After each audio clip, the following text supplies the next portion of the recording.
C'est dans leur quête de justice contre une pollution environnementale comme celle-ci que les agriculteurs et les pêcheurs du Nigeria ont contacté les tribunaux britanniques il y a 5 ans. Les zones de production de pétrole dans la région du delta du Niger sont fortement touchées par les déversements d'hydrocarbures imputés à des multinationales comme Shell. La Cour suprême du Royaume-Uni a récemment statué que Shell pouvait être tenu responsable des actes de ses filiales à l'étranger. S'il y en a un qui est très enthousiasmé par la décision, c'est le révérend Edward Obi. Il travaille avec les communautés Ogalé et Bilé de la région pour obtenir justice.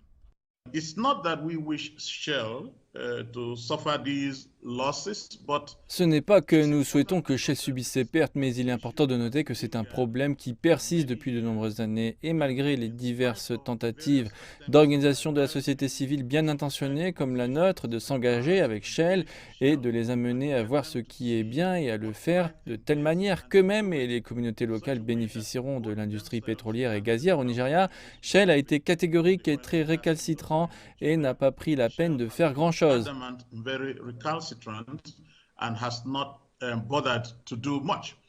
Les experts juridiques affirment que la décision de la Cour suprême pourrait avoir des effets considérables.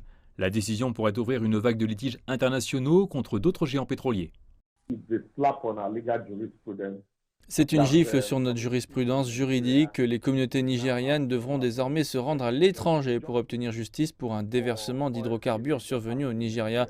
Imaginez si cette affaire était devant un tribunal nigérian. Il se serait enlisé dans toutes sortes de requêtes frivoles et la plupart de ces multinationales ne respecteraient pas les ordonnances des tribunaux et le ciel ne leur tomberait pas sur la tête. Mais ils ne peuvent pas l'essayer en Europe et c'est pourquoi c'est très positif et pertinent.